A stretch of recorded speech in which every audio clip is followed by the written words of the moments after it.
नमस्कार, मैं doctor Dinesh Nagpal. Knowledge hub में एक बार फिर आपका स्वागत है। आज फिर एक बार बात करेंगे चाइना द्वारा जो भारत में हमारी जो महत्वपूर्ण संस्थाएं हैं और जो महत्वपूर्ण लोग हैं उन पर किस तरह से ऑनलाइन निगाह रखी जा रही है, साइबर जासूसी की जा रही है और ये उसे नाम देते हैं हाइब्रिड वॉरफेयर का, हाइब्रिड वॉरफेयर। तो आज समझेंगे कि हाइब्रिड वॉरफेयर है क्या, इसके मार्फत ये किस तरह का डेटा कलेक्ट करते हैं, ये हमारे लिए चिंता का विषय क्यों है और इसके कारण चाइना को क्या फ़ायदा और हमें या जिस भी देश की जासूसी हो रही है उसके लिए क्या खतरा पैदा हो सकता है। तो सबसे पहले बात करते हैं कि जेन हुआ डेटा ये करती क्या है। जैसे हमने पहले को बताया आपको कि ये सारा का सारा मामला तब सामने आया जब जेन हुआ data information technology company limited इसकी जो कार्रवाइयाँ हैं, जो करतूतें हैं वो सामने आई। इसने 1 सितंबर को सामने आई। इंडियन एक्सप्रेस ने इसका रसद का उद्घाटन किया। 9 सितंबर को इस कंपनी की वेबसाइट भी बंद कर दी गई। अब ये किस तरह का डेटा कलेक्ट करती है और ये काम क्या करती है Zhenhua data? Actually basically targets individual and institutions in politics, government, business, technology, media and civil society. ये डिफरेंट तरह के फील्ड्स के लोगों को और संस्थाओं को टारगेट करती है। ठीक है, ये जो जेन हुआ डेटा है, जो भी कोई उनका टारगेट है या सब्जेक्ट है उसके डिजिटल फुटप्रिंट, यानी कि वो ऑनलाइन कहाँ कहाँ विजिट करते हैं, फेसबुक पे क्या लिखते हैं, व्हाट्सएप पे क्या करते हैं, किसी इंस्टाग्राम पे क्या करते हैं, या जो भी वो यूट्यूब पे क्या बात करते हैं, जहाँ जहाँ वो विजिट करते हैं और जैसा जैसा वो सोशल मीडिया प्लेटफॉर्म पे जाते हैं उनके डिजिटल फुटप्रिंट होते हैं, उसको मेंटेन करते हैं और it is a kind of information library. ठीक है, जिससे हर तरह का जो जो वो इंसान या संस्था है, चाहे उसको न्यूज़पेपर से उसके बारे में लिखा गया हो, कोई पेपर हो, यहाँ तक कि नौकरी निकाली हो किसी संस्था ने, एवरीथिंग इज़ कलेक्टेड। इससे एक रिलेशनल डेटाबेस बन जाता है। रिलेशनल डेटाबेस का क्या मतलब है? जो कि लोगों के बीच में जो एसोसिएशन है उसको रिकॉर्ड कर सकते हैं, उसका पता लगा सकते हैं। संस्थाओं और लोगों के बीच में जो संबंध है दैट कैन बी टारगेटेड, उसके बारे में पता लग सकता है। इतना बड़ा डेटा, मैसिव डेटा, और फिर इसका पब्लिक और जो सेंटिमेंट एनालिसिस है, यानी कि पब्लिक यानी कि मैंने मान लीजिए किसी नेता ने कुछ कहा तो उसके बारे में लोगों का क्या रिएक्शन आया, किसी संस्था ने कोई, अभी भारत ने स्क्रैम जेट का टेस्ट किया तो उसका इसरो के बारे, डीआरडीओ के बारे में मान लीजिए लोगों का क्या सोचना है, ये सब इकट्ठा करते हैं। नाउ दिस इज ये सारा इकट्ठा करने के बाद जेन हुआ कहती है कि that we offer threat intelligence services. अब बहुत सारे लोग ये कह रहे हैं, बहुत सारे लोगों ने मुझसे कहा कि क्या फ़र्क पड़ता है जब ये सब चीज़ ऑलरेडी पब्लिक डोमेन में है, यानी कि फेसबुक पे जो आप बोल रहे हो, लिख रहे हो, यूट्यूब पे बोल रहे हो या व्हाट्सएप पे लिख रहे हो, everything is in public domain. बिल्कुल, ये बात सही है, पब्लिक डोमेन में है, बट डेटा की बात नहीं है। Actually it is the range and ultimately the use that this data में बी डन टू, इस डेटा का जो इस्तेमाल किया जा सकता है, जो उसकी रेंज है, वो खतरे की घंटी बजाता है।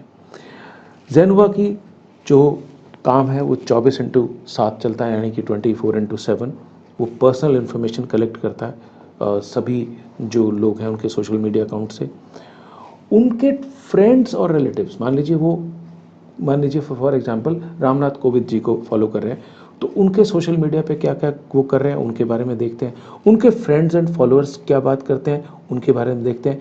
इवन तक कि sometimes they collect private information about movements such as geographication location through artificial intelligence tools। Artificial intelligence tool के थ्रू ये उनकी जोग्राफिकल लोकेशन को भी मॉनिटर करते हैं। हालांकि डोमेस्टिक सिक्योरिटी एजेंसीज जो है हमारी भारत की भी और देशों की भी, वो भी इस तरह के डेटा को लॉ एंड ऑर्डर को मेंटेन करने के लिए, जैसे कि जिसमें क्रिमिनल को ट्रैक करना है, प्रोटेस्ट को ट्रैक करना है, ये सबको they also use. But please understand, अगर ये किसी विदेशी संस्था के हाथ में है जिसको कोई कंट्रोल नहीं है, this data can serve a lot of purposes, many purposes. इनएक्वस, बड़ी बिना नुकसान वाली इंफॉर्मेशन है, लेकिन जब इसको डाला जाएगा एक ब्रॉडर फ्रेमवर्क में और जिसे एक जानबूझकर मैन्यूवरिंग मैनिपुलेशन की जाएगी, दैट बिकम्स डेंजरस। और इसी को जेन हुआ बोलती है हाइब्रिड वॉरफेयर। हाइब्रिड वॉरफेयर है क्या? 1999 में चाइना की एक पब्लिकेशन आई थी अनरिस्ट्रिक्टेड वॉरफेयर, जो कि चाइना की पीपल लिबरेशन आर्मी के लोगों ने लिखी थी। ये इसने हाइब्रिड वारफेयर के बारे में बहुत बात की, जिसमें कि वॉलेंस जो था उसको मिलिट्री की बजाय पॉलिटिकल, इकोनॉमिक, टेक्नोलॉजिकल फ्रंट पे डाला जाएगा। ये जो इनके ऑथर थे इस अनरिस्ट्रिक्टेड वॉरफेयर के, that was colonel Qiao Liang and colonel Wang जैंगसुई।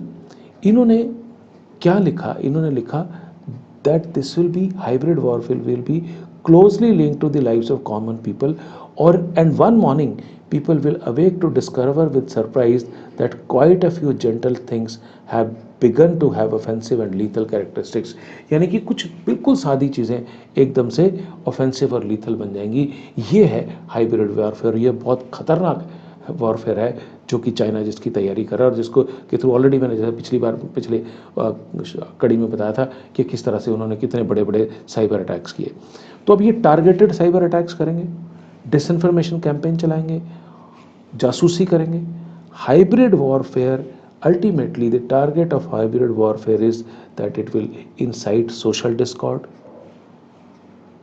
Economic activities को रोकने का काम करेंगे, इंस्टीट्यूशन, संस्थाओं की जो सम्मान है उनको नीचा करने की कोशिश करेंगे, पॉलिटिकल लीडरशिप किसी देश की है उसको डिस्क्रेडिट करेंगे, एंड ऑब्वियसली जो अकेडमी है, इंटेलिजेंस है, उनके ऊपर भी लांछन लगाने का काम करेंगे।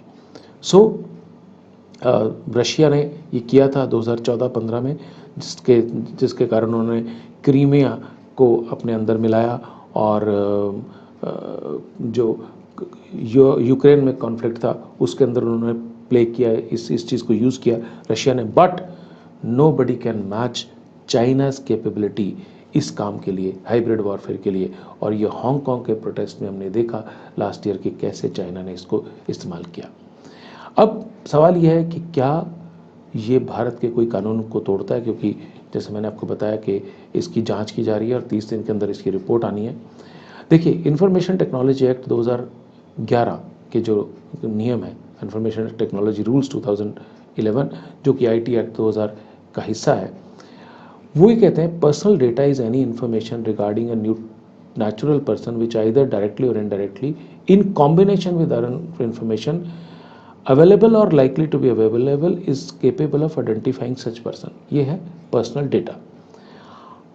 This however does not include information freely available or accessible in public domain. तो उस हिसाब से तो ये कुछ भी जो है पर्सनल डेटा को, जो ये रूल्स हैं, कोई कंडीशन नहीं लगाते हैं डायरेक्ट मार्केटिंग का जहाँ तक सवाल है।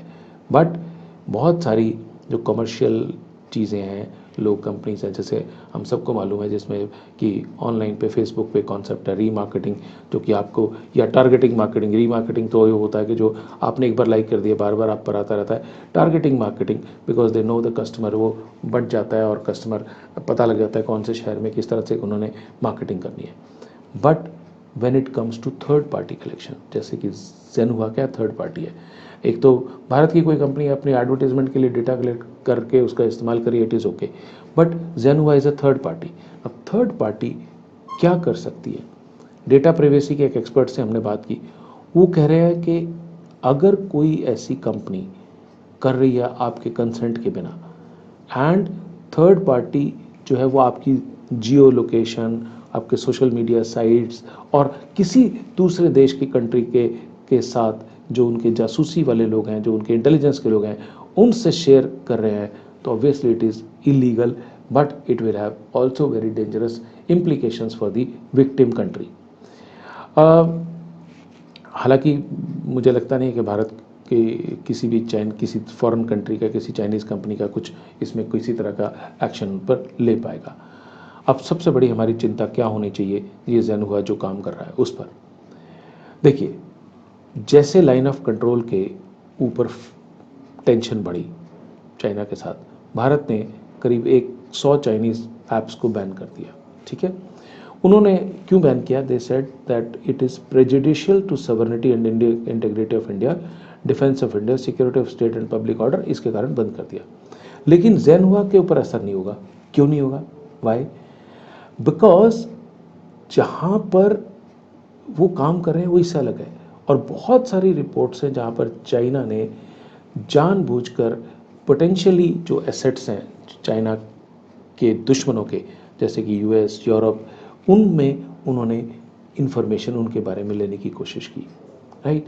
अब सवाल ये है कि ये कंपनी जो ज़ेनहुआ है बहुत सारे देशों में क्यों काम कर रही है।